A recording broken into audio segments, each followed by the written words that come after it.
So class, good morning. Today we are starting with hypothesis testing. One is null hypothesis and other is alternate. अब इनमें से एक reject होगी और एक एक्सेप्ट होगी.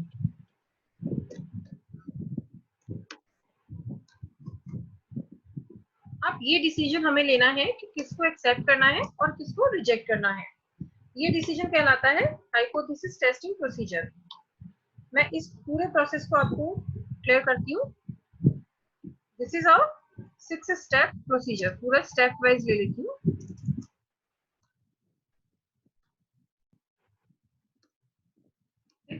Steps procedure.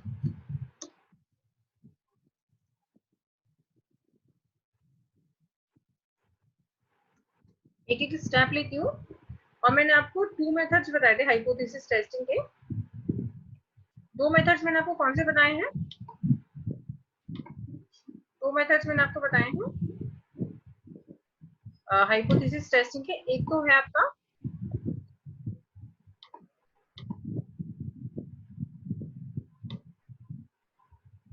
हो गया और एक यहाँ पर. एक तो है पहला वाला आपका हुआ यूजिंग कैलकुलेटेड वैल्यू.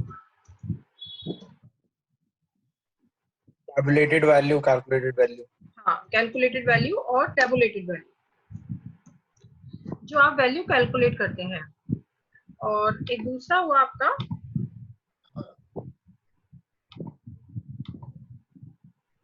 यूजिंग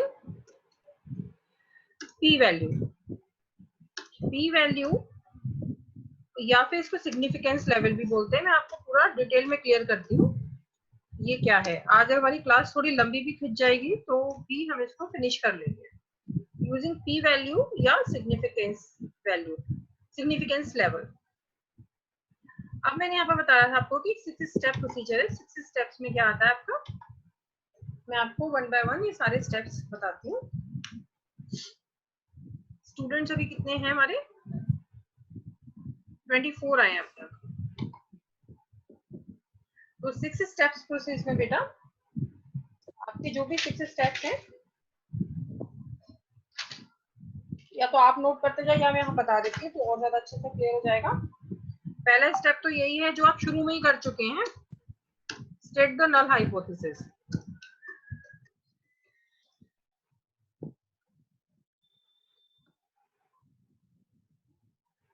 पहला स्टेप है first, state the null hypothesis, जो कि तो हम पहले ही कर लेते हैं वैसे स्टार्टिंग में, but still first null hypothesis आपके सामने होनी चाहिए.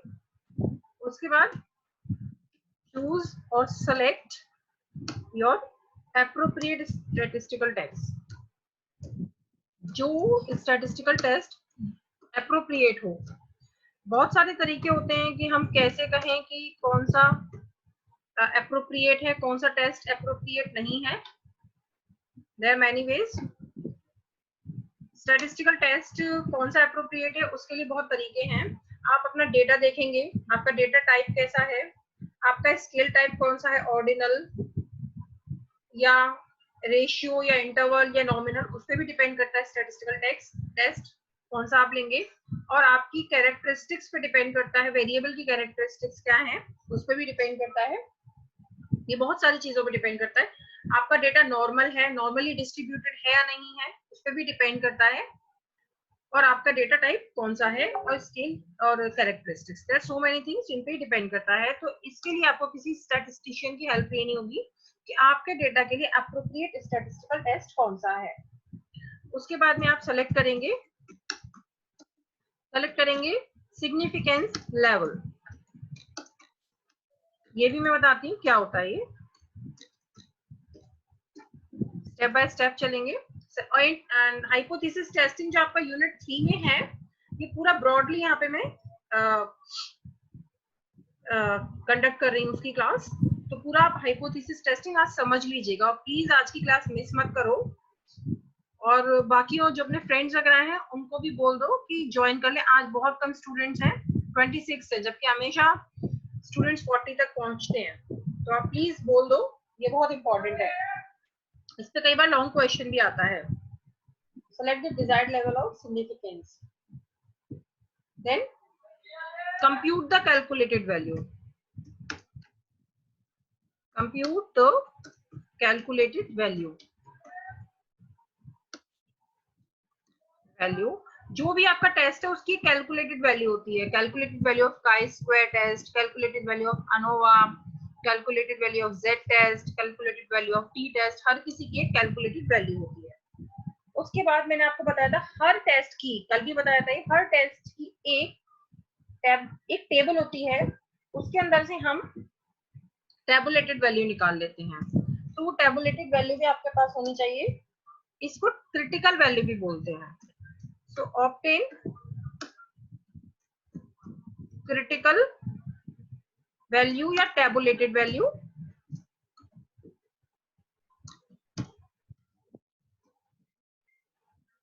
of test। उस पर्टिकुलर टेस्ट की हर एक की अलग टेबल होती है। काई स्क्वायर की टेबल अलग होती है, जेड टेस्ट की अलग होती है, एफ टेस्ट की अलग होती है, सारे रिग्रेशन की अलग, कोरिलेशन की अलग, सारे टेस्ट की टेबुलेटेड टेबल्स अलग अलग होती हैं। उसमें से हम उसकी क्रिटिकल वैल्यू निकाल लेते हैं। क्रिटिकल वैल्यू जब आप जो कोई टेस्ट आप करेंगे परफॉर्म, उसमें आपको पता चल जाता है। और यूजुअली जैसे एसपीएस सॉफ्टवेयर है तो उसमें तो टेबुलेटेड वैल्यू हमारी अपने आप ही आ जाती है। कैलकुलेटेड वैल्यू भी आएगी उसमें और टेबुलेटेड वैल्यू, उसमें दोनों आएंगी। 7th पर मैं आती हूँ। अब 6 स्टेप है मैंने तो 5 हो गया। लास्ट स्टेप आपका है इंटरप्रेट द टेस्ट। ये आपका 6 स्टेप प्रोसीजर हो गया। ठीक है, अब मैं इसको कंटिन्यू करें एक एक करके। स्टेट द नल हाइपोथेसिस, वो तो आपको पता ही है, वो मैं आपको करवा चुकी हूँ। There is no impact of this on this independent variable on the dependent variable. ये आपकी नल हाइपोथेसिस हो जाएगी। आप अकॉर्डिंगली बना लेंगे। अगर आपके पास एक से ज्यादा इंडिपेंडेंट वेरिएबल या एक से ज्यादा डिपेंडेंट वेरिएबल है तो आपकी हाइपोथेसिस उतनी ज्यादा बनेगी। ठीक है, जैसे आपने कहा कि there is no impact of independent variable on dependent variable number 1, ये होगी पहली null hypothesis. There is no impact of independent variable on dependent variable number 2, ये दूसरी हाइपोथेसिस होगी। जब ये कौन सा केस है, जब आपके पास डिपेंडेंट वेरिएबल ज्यादा है। ठीक है, और ऐसा भी हो सकता है कि इंडिपेंडेंट वेरिएबल ज्यादा हो तो आप उसके भी प्रोज एंड कॉन्स बना के उतनी हाइपोथेसिस फॉर्म कर लें। ठीक है, एक इंडिपेंडेंट वेरिएबल का दूसरे इंडिपेंडेंट वेरिएबल पर क्या इम्पैक्ट है क्या नहीं है, वो आप आगे इनको फ्रेम कर लीजिए। आपने फ्रेम करने के बाद एप्रोप्रिएट स्टैटिस्टिकल टेस्ट को सेलेक्ट करना है। ये आप टेस्ट कैसे सेलेक्ट करते हैं, इसके लिए आपको किसी न किसी स्टैटिस्टिशियन की हेल्प लेनी पड़ेगी। आप हेल्प लेंगे तो आपको क्लियर हो।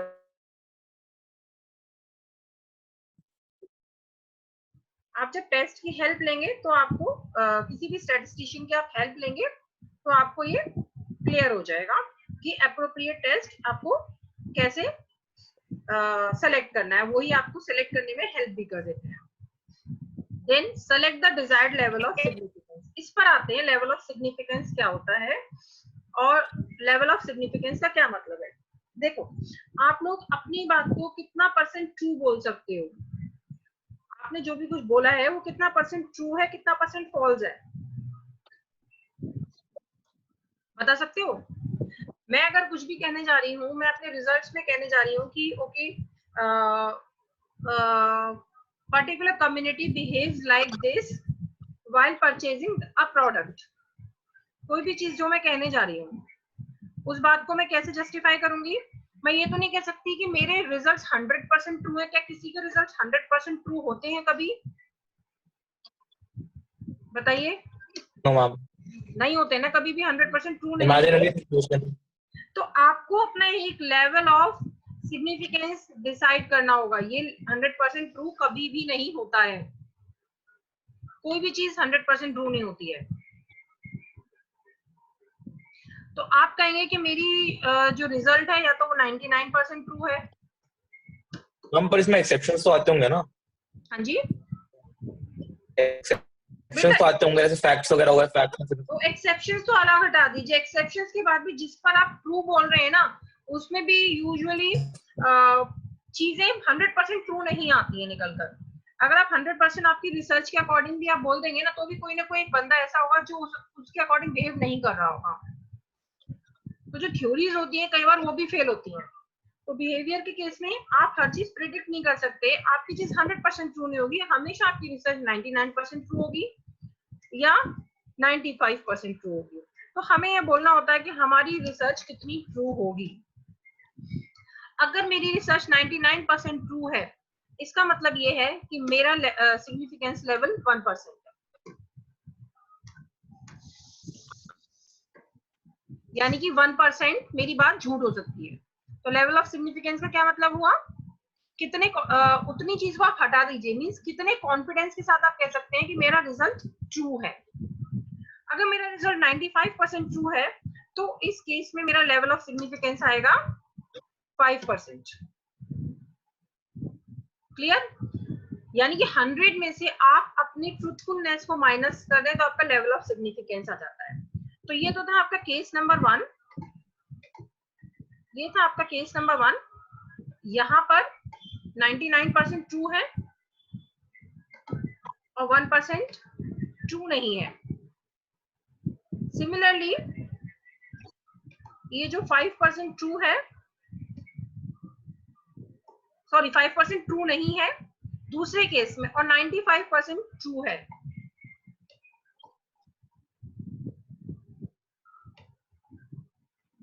इसका क्या मतलब है, ये जो 99% ट्रू है या 95% ट्रू नहीं है, देखो इसका मतलब ये है, इसको हम बोलते हैं कॉन्फिडेंस लेवल, कि मेरा कॉन्फिडेंस कितना है।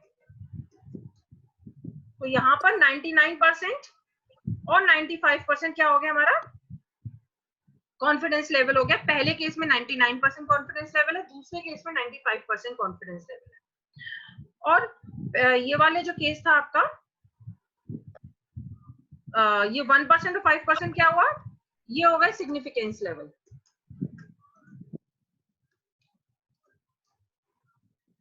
हम मतलब जो जितना हम श्योर है, जितना ट्रू है ही है, वो कॉन्फिडेंस लेवल है। और 100 में से कॉन्फिडेंस लेवल को माइनस कर दो तो सिग्निफिकेंस लेवल निकल के आ जाता है। तो यहाँ हमारे दो केस थे कि मेरी रिसर्च में कह सकती हूँ 99% मुझे कॉन्फिडेंस है कि वो ट्रू होगी, तो 99% कॉन्फिडेंस लेवल हो गया। मुझे लगता है मेरी रिसर्च 95% ट्रू रिजल्ट देगी, तो 95% कॉन्फिडेंस लेवल हो गया। 100 में से कॉन्फिडेंस लेवल को आप माइनस करें तो आपका निकल के आ जाता है सिग्निफिकेंस लेवल। पहले वाले केस में मेरा सिग्निफिकेंस लेवल 1% है, दूसरे वाले केसेस में मेरा सिग्निफिकेंस लेवल 5% है। अब सिग्निफिकेंस लेवल है तो 1% और 5%, बट आप इसको डेसिमल में शो करेंगे तो यूजुअली ये हो गया 0.01 या 0.05। 1% के केस में सिग्निफिकेंस लेवल आपका हो गया 0.01। जब आप इसको पॉइंट्स में शो करेंगे, हम इसको यूजुअली पॉइंट्स में ही शो करते हैं, तो पहले वाले केस में, इस वाले केस में, ये जो हमारा केस था, पहले वाले केस में 0.01 हो गया और दूसरे वाले केस में क्या हो गया 0.05 हमारा सिग्निफिकेंस लेवल हो गया। अब बेटा इस सिग्निफिकेंस लेवल का एक दूसरा नाम भी होता है, इस सिग्निफिकेंस लेवल को हम बोलते हैं पी वैल्यू भी बोलते हैं।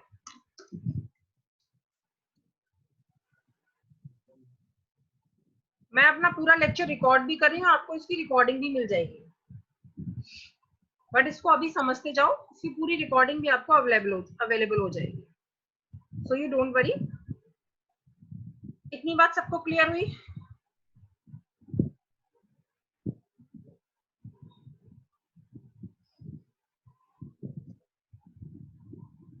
Today's topic is very important.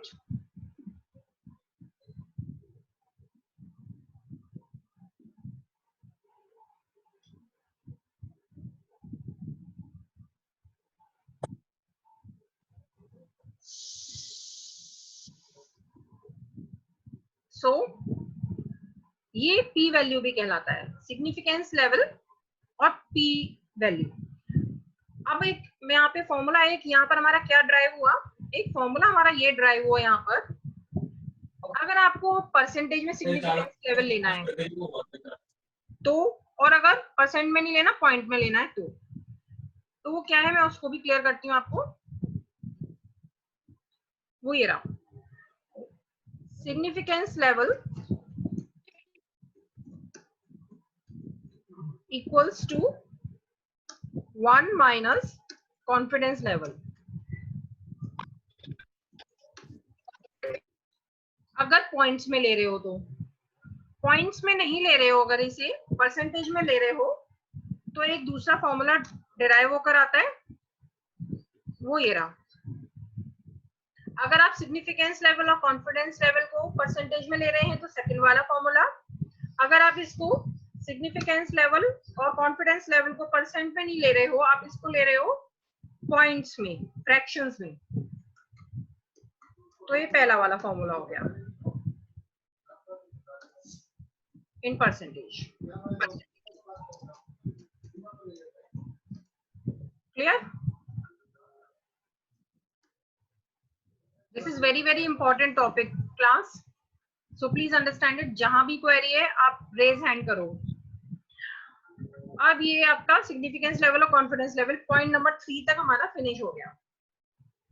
अब मैं आती हूँ कंप्यूट द कैलकुलेटेड वैल्यू। जब हमारे पास SPSS जैसे सॉफ्टवेयर अवेलेबल नहीं थे, एक्सेल जैसे सॉफ्टवेयर अवेलेबल नहीं थे, तब मैनुअली कैलकुलेटेड वैल्यू कैलकुलेट की जाती थी। ये वैल्यू कैसे कैलकुलेट होती थी? मैनुअली कैलकुलेट करते थे लोग, T test, Z test, maths के प्रोफेसर्स की हेल्प से सीखते थे और उसको मैनुअली अप्लाई करते थे। पूरा स्टैटिस्टिक्स भी सिखाया जाता है, जो लोग MSc स्टैटिस्टिक्स करते हैं, MA स्टैटिस्टिक्स करते हैं, तो उसमें वो लर्न करते हैं।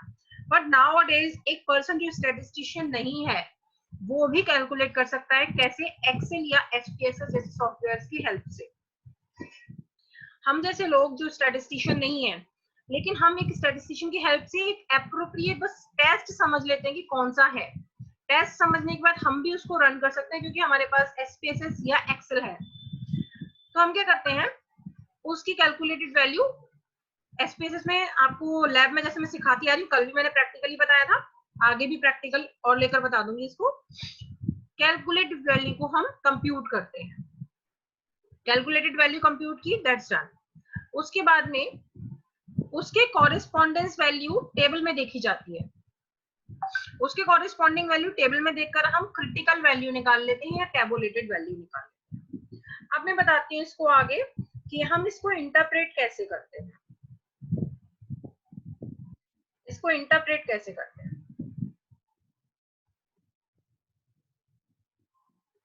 देखिए इसको कैसे इंटरप्रेट करेंगे। इफ कैलकुलेटेड वैल्यू, आपके पास कैलकुलेटेड वैल्यू भी है और टेबुलेटेड वैल्यू। हाँ, एक पॉइंट और बताना मैं भूल गई, आपको टेबुलेटेड वैल्यू भी टेबल में देखने की जरूरत नहीं है। SPSS आपको टेबुलेटेड वैल्यू भी बता देता है कि कॉरेस्पॉन्डिंग क्रिटिकल वैल्यू ये है। SPSS आपको दोनों बता देता है। तो if calculated value is more than the tabulated value या फिर critical value,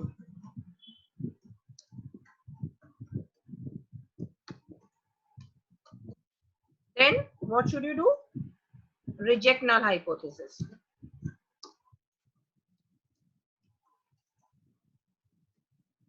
Then you reject the null hypothesis. जब आप रिजेक्ट कर देंगे null hypothesis तो alternate hypothesis आप एक्सेप्ट कर लेंगे। ये हो गया case number 1 and vice versa, उसको लिखने की जरूरत नहीं है। इफ कैलकुलेटेड वैल्यू इज, दूसरा case, if calculated value is less than the tabulated value then accept the null hypothesis, या फिर एक्सेप्ट द null hypothesis, या एक और वर्ड है fail to reject null hypothesis। null hypothesis को usually accept की जगह फेल टू रिजेक्ट लिखते हैं। तो दो केस हो गए, मैंने दोनों केस आपको यहीं पर एक्सप्लेन कर दिए। तो ये हमारा पॉइंट नंबर 5 तो पहले ही हो गया, तो पॉइंट नंबर 6 भी हो गया, हमने इंटरप्रेट रिजल्ट को कर दिया। तो ये हो गया हमारा interpretation of test. Okay guys, इसमें किसी को क्वेरी है तो raise your hand and then I will explain you.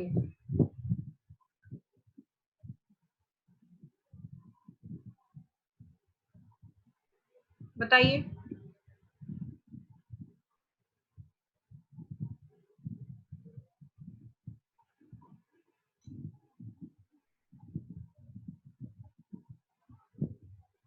Is it done? कुछ और रह गया? यहाँ पर आपका इंटरप्रिटेशन ऑफ रिजल्ट फिनिश हुआ। अब आपको दूसरे वाले मेथड से भी बताना है मुझे। एक मेथड तो हमारा यही था, अच्छे दोस्त के काम बिल्कुल, तुझे पता है इस बुरे वक्त में ऐसा एक अच्छा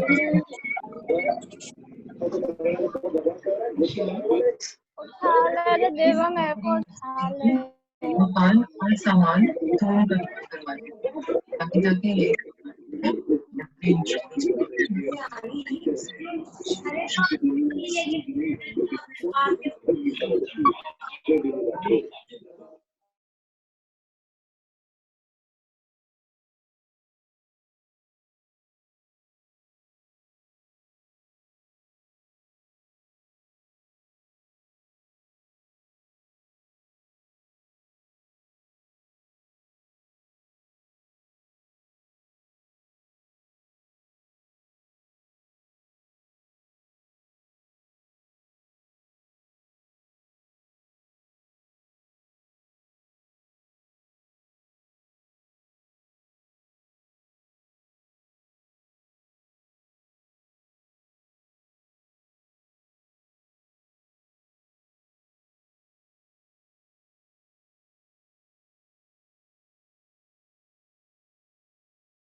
यस क्लास, मैं इसको फिर से एक्सप्लेन कर देती हूँ एक बार। आई थिंक थोड़ा सा ये मेरा फिर से एक्सप्लेन करती हूँ।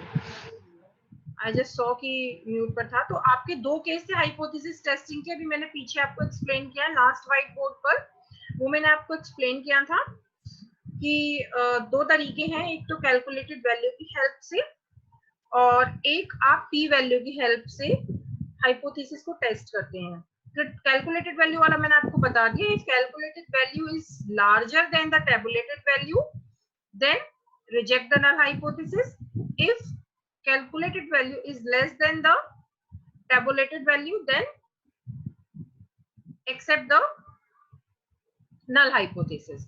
अब आ गया p वैल्यू। p वैल्यू या सिग्निफिकेंस लेवल की हेल्प से आप कैसे करते हैं उसको भी मैं आपको बता देती हूँ। वो ये रहा आपके सामने। If p value